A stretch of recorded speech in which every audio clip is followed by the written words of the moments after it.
4월달 교회는 세 권의 성경을 읽도록 하겠습니다.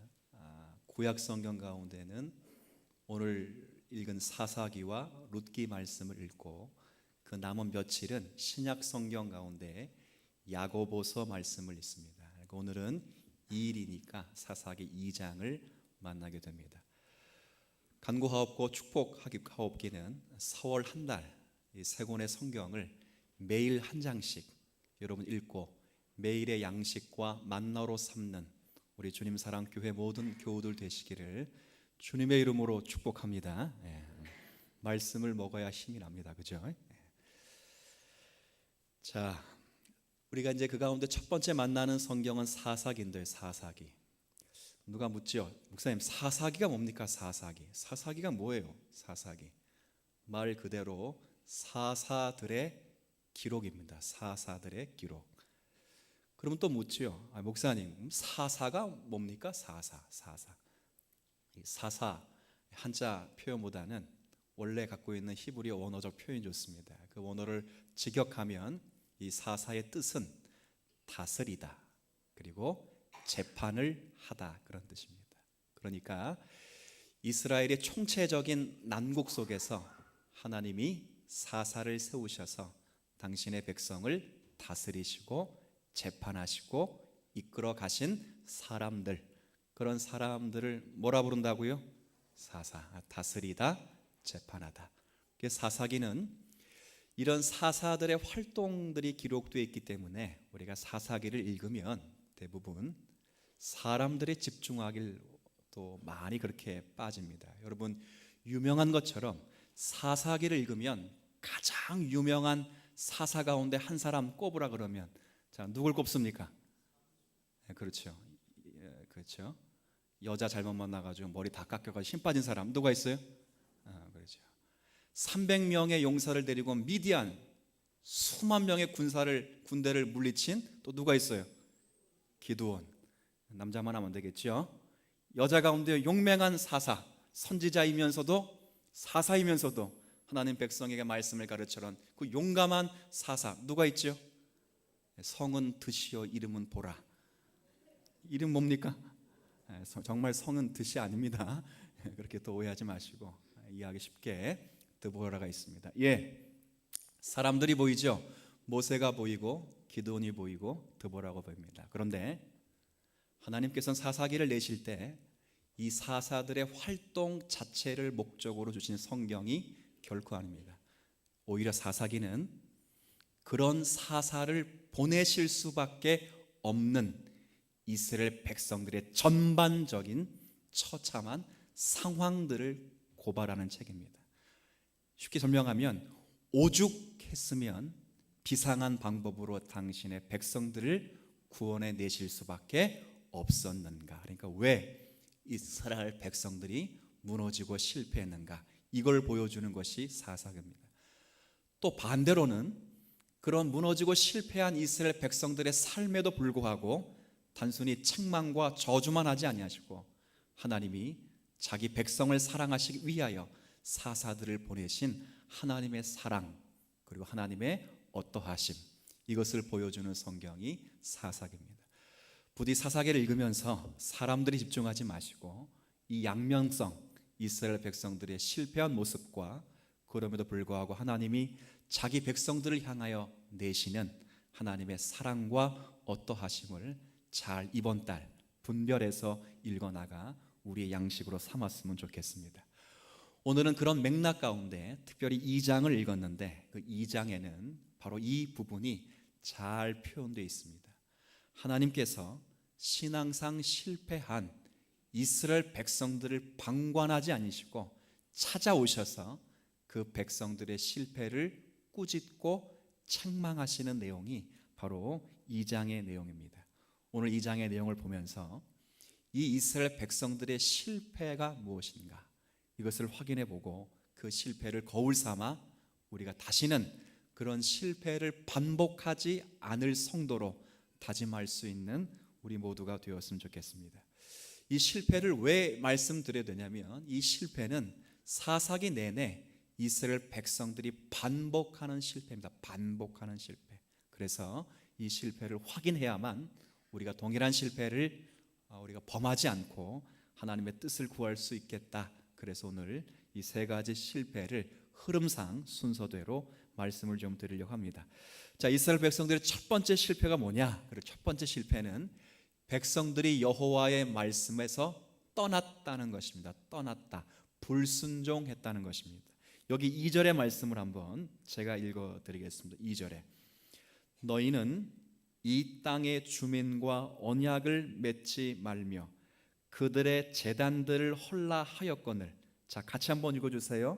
너희가 내 목소리를 아니하였으니 어찌하여 그리하였느냐.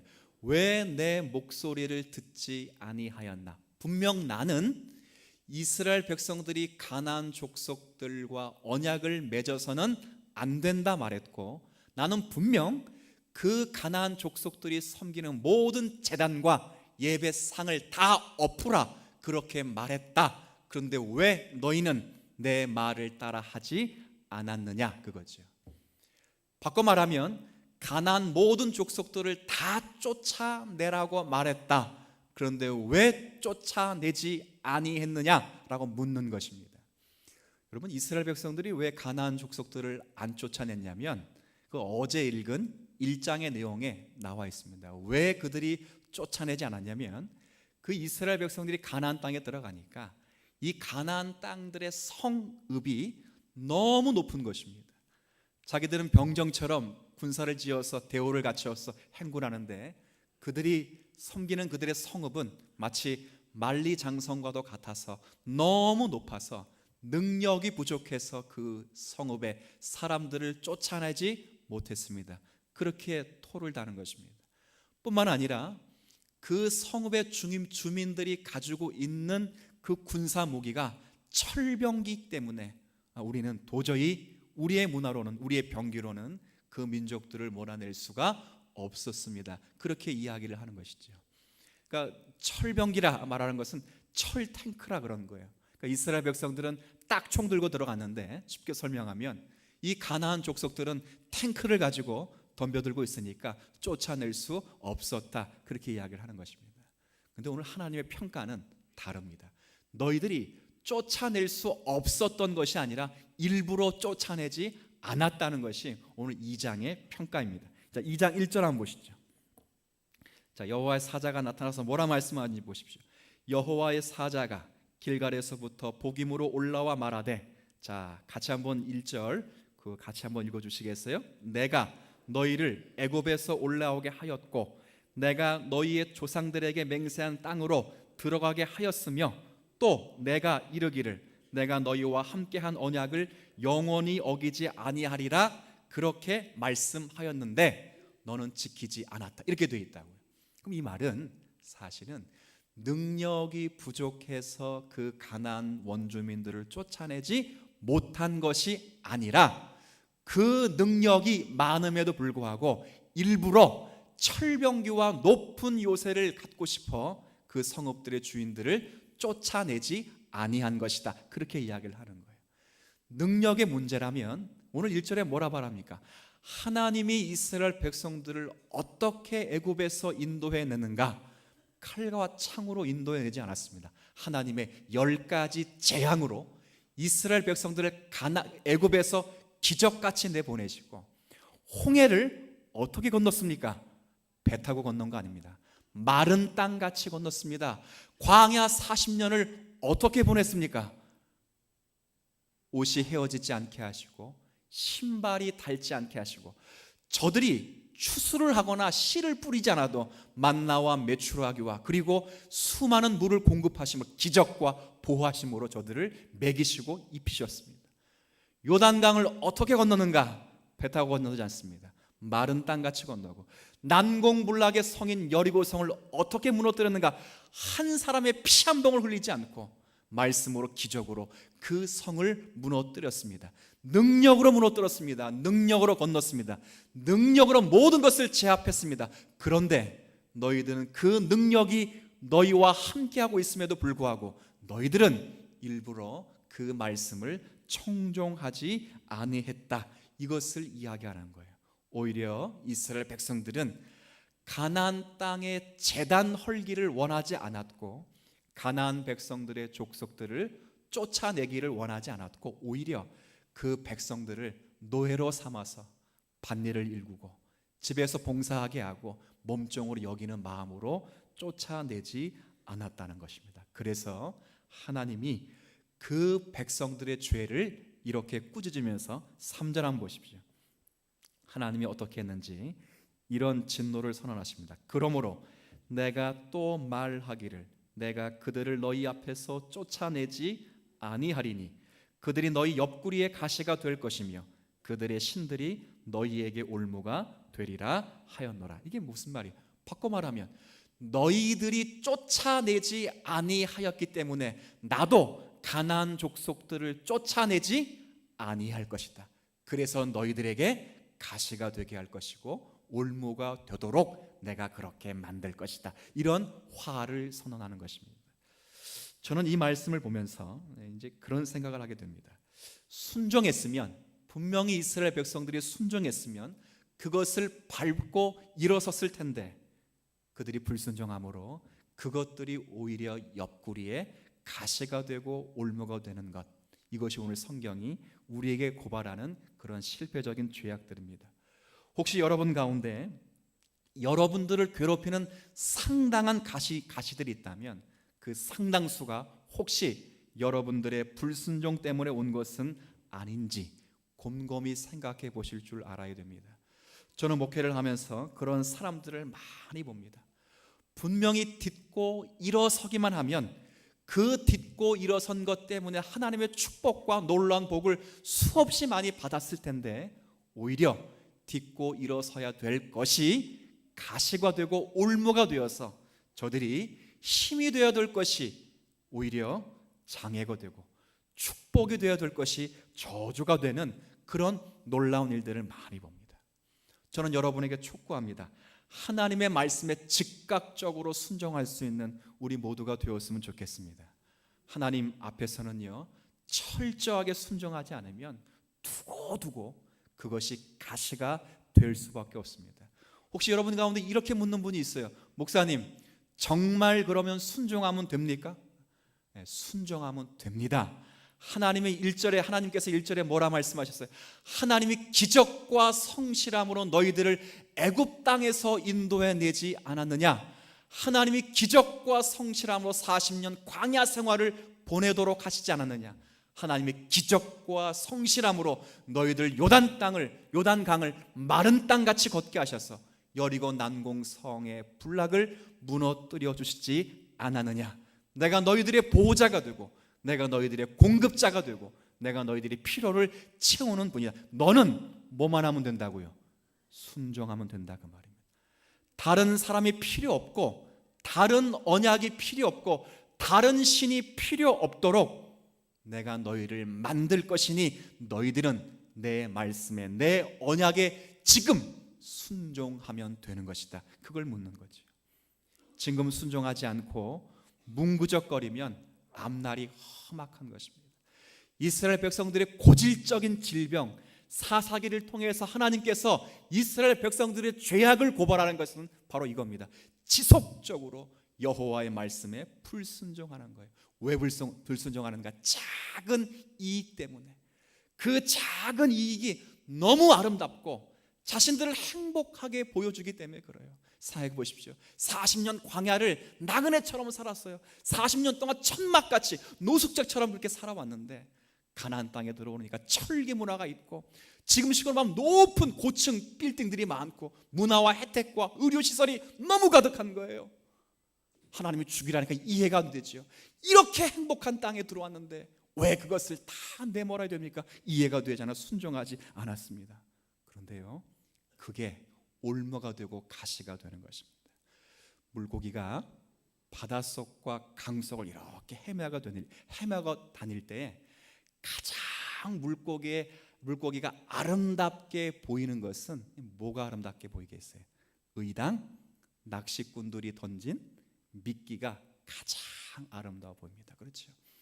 미끼가 혐오스럽게 보이면 그건 미끼가 아니에요. 미끼는 아름다울수록 아주 우리 성경의 표현대로 하면 보암직도 하고 먹음직스럽기도 한 그런 것이 미끼가 됩니다. 그런데요, 너무 아름답다고 물고기가 먹음직스럽다고 하고 탁 물면 그 물고기는 둘 중에 하나예요. 횟감이 되던가 또 하나는 매운 감감이 되던가 둘 중에 하나입니다. 여러분 가운데 눈앞에 어리는 작은 이익들, 그것을 덥석 물어 더 내가 이익을 크게 누릴 것처럼 보일 때 그건 미끼라, 이런 생각을 하시면 좋아요. 현실적인 이익과 하나님 말씀이 딱 두 가지가 있을 때 혼동이 되거나 아니면 현실적인 이익이 더 커 보일 때 저건 분명히 뭐라고요? 미끼라, 이렇게 생각하면 돼요. 그렇죠? 주일 성수를 잘 하는데 한 사람이 유혹을 하는 거야. 야, 뭘 그렇게 하루 매일같이 교회 가냐? 이번 한 주만, 이번 일요일만 우리와 함께 놀러 가자. 그렇게 유혹할 때 저건 뭐라고요? 다시 한번, 저건 뭐라고요? 미끼예요, 미끼. 아시겠어요? 사업하시는 분들, 너만 깨끗하냐? 딱 한 번만 눈 감아 봐라. 이거 한번 딱 한번 눈 감고 이거 하면 큰 이익이 올 것이다. 그렇게 현실적인 이익이 크게 다가올 때 저건 뭐라고요? 미끼예요.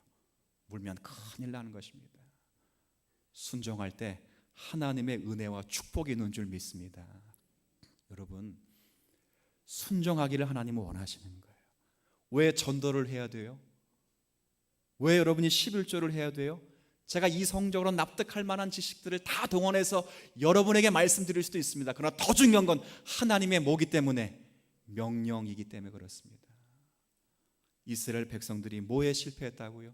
하나님의 말씀을 작은 이익들, 현실적으로 누릴 수 있는 작은 이익들 때문에 하나님의 말씀에 불순종한 것을 하나님이 지금 사사기 2장을 통해서 찾아오셔서 꾸짖고 백성들이 무엇에 실패했는지를 우리로 하여금 확인케 하는 것입니다.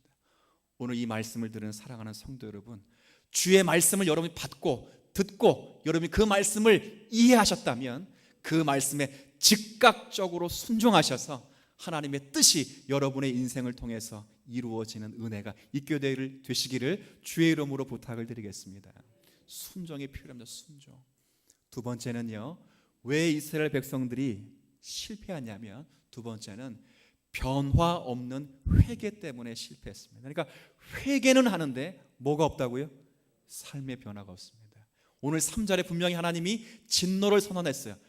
가나안 땅의 모든 족속들이 너희의 가시가 될 것이고 너희의 올무가 되게 할 것이다. 이 진노를 듣자 이스라엘 백성들이 바로 뭘 하는지 보십시오. 4절, 여호와의 사자가 이스라엘 모든 자손에게 이와 같이 말씀하시니 그 말씀을 다 말하며 백성이 소리를 높여 뭐 했어요? 울었어요. 울었다고. 이 우니까 대번 우리는 무슨 생각하냐면, 야, 이스라엘 백성들이 뭐 했다고 생각 들어져요? 회개했다, 그런 생각 들어요. 근데 오늘 제가 이야기하지만 운 것에 속으면 안 됩니다. 뭐에 속지 말라고요? 운 거에 속으면 안 돼요. 아이들을 다 혼내려고 매를 드는데 잘 우는 애가 있어요. 뭐 매만 두면 그냥 눈물이 뚝뚝 떨어져. 제가 어릴 때 그랬다는 거 아닙니까? 그렇죠?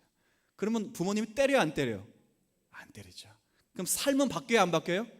똑같지요. 또 뭐만 하면 돼요? 울면 돼요. 그렇죠? 이게 이스라엘 백성들의 고질적인 질병입니다. 여기 그래서 얼마나 울었냐면 5절 보세요. 그러므로 그곳을 이름하여 뭐라고 했어요?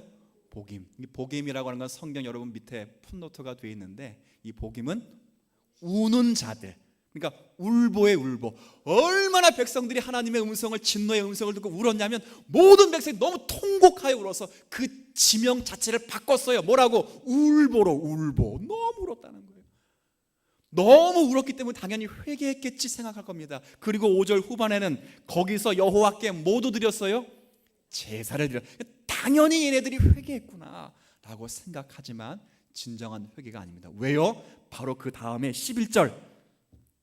자, 11절 말씀만 같이 읽어주세요. 11절 12절 한번 같이 읽어주시겠어요? 시작. 이스라엘 자손이 여호와의 목전에 악을 행하며 바알들을 섬기며 애굽 땅에서 그들을 인도하여 내신 그들의 조상들의 하나님 여호와를 버리고 그들 신들 곧 그들의 주위에 있는 백성의 신들을 따라 그들에게 절하여 여호와를 진노하게 하였습니다. 아니, 울고 제사들이 곧바로 누굴 섬겼다고요? 아니, 울고 제사드리면 다시 누구를 섬겨야 돼요? 여호와 하나님을 잘 섬겨야 되는데 울고 제사드리고 누구 섬겼다고요? 이게 고질적인 질병입니다. 하나님이 당신의 백성들의 불순종을 심판하시면 이스라엘 백성이 늘 잘하는 거, 뭘 잘한다고요? 우는 건 기가 막히게 잘해요. 하나님 우니까 또 우시니까 매를 거두어서 사사를 보내세요. 그러면 곧바로 또 누굴 섬겨요? 우상을 섬겨요. 또 실패했죠? 또 매를 들면 또 뭐 한다고요? 울어요. 뭐가 동반되지 않은 울음입니까? 삶의 변화가 동반되지 않은 울음입니다. 어쩌면 이 울음은 감정의 울음입니다. 억울함과 원망의 울음입니다. 하나님 어찌 이러실 수 있습니까? 하나님께서 가나안까지 들여보내셨다면 하나님 조금 못했다고 우리를 이렇게 내리치시면 안 됩니다. 섭섭합니다. 그런 자책 어린, 아니 하나님 앞에 조소 섞인 그런 울음만을 짓고 있다, 그 말입니다. 울었다는 말에 감동하시면 안 되고요, 울었다는 말에 속으면 안 됩니다. 제가 오늘 여러분에게 좀 말씀드리고 싶은 게 있는데요, 혹시 죄를 지어서 혹시 하나님의 진노와 하나님 말씀으로 꾸짖음과 하나님의 책망을 여러분이 기억하신다면 제발 울기만 하지 않아 주시기를 바랍니다. 울어서 달라질 것은 없습니다. 조나단 에드워드가 참된 회심에 대한 글을 쓰면서 감정과 의지를 혼동해서는 안 된다, 그 말이에요. 울기만 하지 말고 그 우는 것이 참된 회개와 통해하는 마음을 찢는 결정적인 근거가 되어서 그것이 의지로 반영되어야 된다, 그 말이죠. 하나님의 뜻대로 살지 못했다면 울지만 마시고 그 행동을 고칠 수 있는 하나님의 말씀을 배우시고요, 죄의 마음을 바꿀 수 있도록 하나님의 마음을 배우셔야 되고, 죄의 의지를 바꿀 수 있도록 성령님의 인도하심을 배우시고, 성도답게 살아갈 수 있도록 성도됨이 무엇인지를 배우실 수 있어야 죄를 이기고 삶의 변화를 촉구할 수 있습니다. 참된 회개가 뭐예요? 참된 회개는요, 범죄한 길에서 돌아서는 것입니다. 어떤 목사님 그러더라고요. 유턴이라고요. 뭐라고요? 유턴. 기가 막히겠어요. 성경은 유턴이 안 나오는데 뉴턴이 아니고 유턴. 유턴, 그렇죠? 돌아서는 것입니다. 거짓말하고 도적질하고 간음하는 자가 그 자리에서 돌아서는 것, 참된 회개입니다. 부정을 버리고 부지런히 열심을 품고 주님을 섬기기 위해 그 자리로 돌아서는 것, 그래서 기도하고 말씀 읽고 그 말씀대로 살게 몸부림치는 것, 삶에 동반된 변화가 있어야 참된 회개입니다. 근데 많은 신자들이요, 찔림을 좀 함께 저도 받고 여러분도 같이 받았으면 좋겠어요. 많은 신자들이 울고 나니까 시원하다, 울고 나니까 후련하다, 아닌 것입니다. 눈물의 양을 쌓는 것으로 만족하지 마시고 그 눈물이 여러분의 삶을 변화시킬 때까지 여러분이 하나님께 매어 달릴 수 있는 여러분이 되셔야 합니다. 고린도전서 13장에 보면 사랑장이 돼요, 사랑장. 근데 그 사랑은 마음이다, 감정이다 이렇게 이야기하지 않아요. 사랑의 정의에 대해서도 말하지 않습니다. 사랑이 어떤 특성을 가지고 있느냐, 행동으로 다 말해요. 사랑하느냐, 삶의 변화가 있어야 된다. 그 첫 번째 변화가 뭐예요? 오래 뭐 하는 거예요? 하나님이 너희를 참듯이 참는 것이다. 그리고 그 참으며 온유함을 배우는 것이다. 시기하지 않는 것이다. 자랑하지 않는 것이다. 갑질하지 않는 것이다. 무례히 하지 않는 것이다. 친절하게 행하는 것이다. 자기의 유익을 구하지 않는 것이다. 그죠? 그게 사랑입니다. 감정적인 것도 아니고 정서적인 것도 아니라 우리의 의지의 삶에 어떤 변화가 동반되는 거예요. 근데 이스라엘 백성들은 반복하지만 우는 것으로 때웠다, 그 말입니다. 울고 제사를 드린 것으로 인해서 하나님께 자신들이 할 것을 다 했다는 식의 신앙관을 가지고 있다 그 말이에요. 하나님이 이것을 우리에게 고발하는 것입니다. 요엘 선지자가 그렇게 말했죠. 야, 너희들 옷만 찢지 말고 뭘 찢으라 그랬어요? 마음을 찢으라. 죄를 뒤집어 쓰고 죄 위에 앉아서 울기는 기가 막히게 우는데, 그 울기 때문에 옷은 기가 막히게 찢는데 마음을 안 찢고 있다. 옷을 찢는다는 것은 마음을 찢는다의 표현이 돼야지, 마음을 찢지 않고 옷만 찢어서는 안 된다는 거예요. 우리 사랑하는 성도 여러분, 여러분이 혹시나 말씀에 불순종하여 그 말씀으로 여러분을 책망하실 때, 그 죄를 회개하실 때 여러분 단순히 감정적인 회개뿐만이 아니라 삶의 진정한 변화가 있는 여러분이 되었으면 참 좋겠습니다. 이것이 두 번째 이스라엘 백성들에게 말씀하시는 하나님의 권고입니다. 그럼 마지막에 살펴볼 하나님이 이스라엘 백성들의 실패를 꾸짖는 것 가운데 하나는, 이 세 번째는 뭐냐면 여호와에 대한 지식의 부족입니다. 지식의 부족. 이게 얼마나 무섭냐면, 자, 한번 7절 말씀 한번 보시죠. 제가 읽으면서 섬뜩했습니다. 7절에 백성이 여호수아가 사는 날 동안에, 7절, 또 여호수아 뒤에 생존한 장로들, 곧 광야 40년 동안에 여호와께서 이스라엘 위하여 행하신 모든 큰 일을 본 자들이 그 다음 사는 날 동안에는 여호와를 뭐 했다고요? 이 말의 뉘앙스를 잘 보세요. 여호수아가 사는 날 동안에, 그리고 여호수아와 함께 40년 광야 속에서 여호와께서 행하신 큰 일을 다 본 사람들이 살 동안에는 여호와를 섬겼더라. 그 말은 이 사람이 죽으면 뭐 했다는 거예요? 여호와를 섬기지 않았다는. 10절 말씀 보시겠어요? 그게 그 표현입니다. 10절에 그 세대의 사람도, 그러니까 40년 광야를 목도한 그 사람들이 다 그 조상들에게 돌아갔고, 즉 죽었고, 그러나 그 후에 일어난 다른 세대는 함께 있습니다. 여호와를 알지 못하며 여호와께서 이스라엘 위하여 행하신 일도 알지 못하였더라. 돌아섰다 그 말이에요. 돌아섰다. 얼마나 무섭습니까? 왜 그렇게 됐는가? 여호와를 알지 못했기 때문에 그래요. 너무 섬뜩하더라고요. 제가 이 말씀을 준비해서 왜 섬뜩했냐면, 지금 제가 목사로 있으면서 한 가정을 이루고 있는데, 우리 자녀들이 예배 잘 드리고 11조를 잘 드려서 신앙생활 잘하는 줄 알았는데, 만약 제가 갑자기 불현듯 떠났는데 그 아이들이 하나님을 알지 못해서 하나님을 섬기지 않았더라, 라는 생각이 들까봐 참 겁났어요. 제가 이 말씀 보면서 그런 생각을 했습니다. 그래, 신자의 가정에서 자라난 자녀들이라 할지라도 그들이 자동적으로 하나님을 알거나 자동적으로 신앙생활을 하는 것은 아니로구나. 끊임없이 하나님을 아는 지식을 가르쳐야 되는구나, 그 생각을 하게 되죠. 정말 이 사람들이 지식적으로 40년 광야 동안에 하나님이 인도하신 걸 몰랐을까요? 아니요. 그들의 할아버지가 애굽에서 나온 것 지식적 정보적으로는 다 알았습니다. 자신의 아버지들이 광야 40년 동안 만나와 메추라기와 구름 기둥과 불 기둥으로 인도함 받은 것 지식적으로 정보적으로 다 알았습니다. 근데 여호와를 왜 몰랐습니까? 그 하나님, 아버지 하나님이지 나의 하나님은 아니라 그 말이에요. 그건 어머니가 섬기는 하나님이지 나의 하나님이 아니라는 거예요. 그래서 여호와를 버린 것입니다. 12절에도 13절에 두 번씩 반복된 표현이 여호와를 그들이 버렸더라.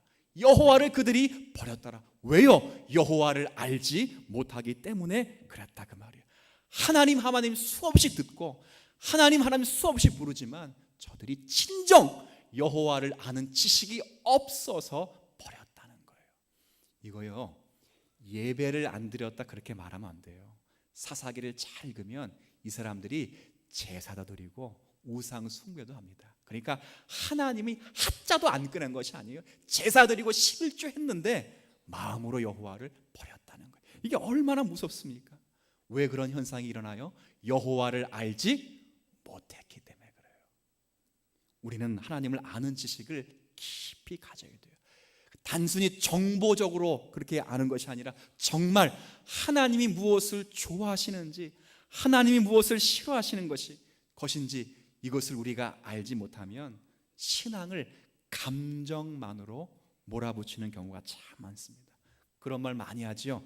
그래도 우리 교회에서는 제가 하도 이야기해서 이제는 안 하는데, 이런 말 신앙인들이 많이 합니다. 내가 기분 좋으면 누구도 좋고 하나님도 좋고, 내가 기분이 나쁘면 누구도 나쁘겠어요? 그렇게 말하죠. 우리가 이렇게 좋은데 하나님은 얼마나 좋으실까? 그렇죠. 맞을 때가 있기도 하죠. 그러나 조심스럽게 생각을 해야 됩니다. 하나님은 지각을 가지고 계시는 분입니다. 우상은 지각을 가지고 있지 않습니다. 능력만을 가지고 있습니다. 그러니 그 능력을 뺏어 먹으려고 수없이 많은 사람들이 지성으로 나오죠. 왜? 지성이면 뭐기 때문에? 감천이기 때문에 그렇게 나와요. 그래서 콩고물을 수없이 드리는 거예요. 그러나 하나님은 능력만을 가지고 계시지 않고 그 능력 앞에 뭘 가지고 계시다고요? 지각을 가지고 계세요. 하나님은 뜻을 가지고 계시고 의지를 가지고 계시고 작정하심과 계획하심과 섭리하심을 가지고 계신다, 그 말이에요. 알아야 돼요. 여러분에게 조심스럽게 던져볼까요? 얼마나 하나님을 배우시기를 소망하시면서 얼마나 주님의 지식을 알기 위해서 무릎 꿇고 기도하십니까? 단순히 대강 큰 덩어리 하나, 하나님 믿으면 구원받는데, 예수 믿으면 구원받는데 큰 덩어리 하나 딱 갖다 놓고 나머지는 그냥 자동적으로 거기에 모든 것을 다 묶어서 그냥 스쳐 지나가는 성도들이 아닙니까? 하나님은요, 그런 분이 아닙니다. 하나님은 투리온 분이십니다. 그는 경배를 받으실 만한 분이시고 하나님은 대접을 받으실 만한 분이십니다. 명심하실 것은 우리를 사랑하시기 위해서 사랑하셔서 독생자 예수를 십자가에 달아내시는 만큼 우리의 영혼을 능히 지옥에라도 보내실 수 있는 하나님, 그렇죠? 거기서 슬피 울며 이를 갈게도 하실 수 있는 하나님이라는 것을 생각하셔야 돼요. 하나님의 이름을 너무 경망스럽게 그렇게 들먹여서는 안 될 것입니다. 좋은 게 좋은 것이다, 아니요. 하나님은 두려운 분이십니다. 몸가짐이 있어야 될 뿐 아니라 지성이 있어야 됩니다. 생사를 걸고 두려움으로 하나님을 섬기셔야 됩니다. 제가 여러분에게 이 말씀 앞에 놓고 이 세 번째 적용을 하면서 제가 그런 생각이 들었어요. 정말 우리가 하나님에 대한 지식으로 날마다 새로워지고 있는가? 이게 정말 목사뿐만 아니라 중직자를 포함해서 모든 성도들이 정말 주의 말씀을 묵상하고 그 말씀이 나의 양식이 되고 그 말씀이 나의 영혼에 살찌고 나의 생명이 되기 위해서 정말 말씀 앞에 내가 무릎을 꿇고 있는가? 아니면 그냥 그렇게 하나님은 사랑이시니까 예수 믿으면 구원받으니까 그렇게 우리가 그렇게 살아가고 있지 않는가? 그렇지 않습니다. 오히려 주의 말씀을 묵상하고 그 말씀대로 살기 위하여 여호와를 아는 지식을 사모하는 자들에게 하나님의 은혜를 주셔서 깨닫게 하시는 거예요. 우리 교회가 내년에 40주년을 맞습니다. 올해 39년입니다. 올해는 그냥 지나가지만 내년에 40주년 기념 행사를 크게 할 것입니다. 큰 행사를 하나 앞두고 있고 사업도 앞두고 있습니다. 지난주 극적으로 당회에서 또 이렇게 합의가 돼서 이 40주년을 할 거예요. 근데 40주년이 되는 이 40년 되는 이 교회가 생각해 보십시오. 이 다음 세대에게 뭘 물려주겠습니까? 예배당 물려줄 것입니까? 성도수 물려줄 것입니까? 여러분 재정 물려줄 것입니까? 아닙니다. 여호와 하나님을 아는 지식을 끊임없이 여러분이 배우셔서 여러분의 눈빛과 삶으로 여호와를 아는 지식을 우리 다음 세대에 전수하고 가르칠 수 있는 그런 교회가 되기를 진심으로 원하는 것입니다. 그거 없으면요 순종을 못해요. 순종을. 그거 없으면 진짜 회개가 없어요. 감정뿐이죠. 울고 나니 시원하다. 아니 세상에 그런 말이 어디 있습니까? 울고 나면 시원하다니요. 시원했으니 할 것 다 했다니요. 아닙니다. 말씀이 없고 여호와라는 지식이 없으면 순종할 수도 없고 참된 회개에 이를 수도 없고 삶의 변화도 없습니다. 여러분 오늘 받은 말씀 귀히 여기면서 여호와의 말씀에 순종하고 참된 회개를 이끄는 여호와를 아는 지식을 소유하기 위하여 십자가 앞에 나오시고 말씀의 사람이 되시기를 다짐하시고 그 말씀 앞에 여러분의 심령을 꺾고 순종하기를 기뻐하는 우리 모두가 되시기를 주님의 이름으로 축복드립니다. 하나님 아버지, 고질적인 이스라엘 백성들의 범죄와 실패를 그냥 방관하지 않으시고 찾아오셔서 그 백성들을 꾸짖고 책망하시는 귀한 하나님의 음성과 하나님의 마음을 저희들이 말씀을 통해 봅니다. 고질적인 그들의 질병, 하나님의 말씀에 불순종하고 우는 것 같은데 참된 삶의 변화를 꾀하지 못하는 그들의 질병들, 그리고 신앙의 계대가 이어지지 않고 여호와를 아는 지식이 정보만으로 치우쳐서 그들의 삶의 인격을 주관하지 못했던 부족한 부분들, 하나님 이 시간 반면 교사 삼아서 우리는 더 이상 삶에서 그런 것이 재현되지 않도록 주님의 말씀에 순종하는 성도들이 되게 하여 주옵시고, 그 말씀에 순종하는 삶의 자리에 변화를 촉구하는 성도들이 되게 하여 주옵시며, 그 자리마다 하나님을 깊이 체험하고 하나님 깊이 경험하며 말씀으로 주님을 배워 여호와를 아는 지식으로 충만케 하셔서 호세아서의 결론처럼 그러므로 여호와를 알라, 힘써 여호와를 알라 말씀하신 그 선지자의 말씀이 주님의 음성인 줄 알고 오늘 회개하고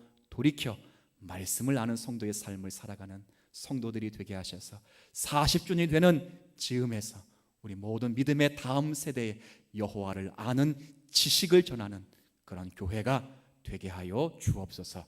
예수님의 이름으로 기도 올립니다.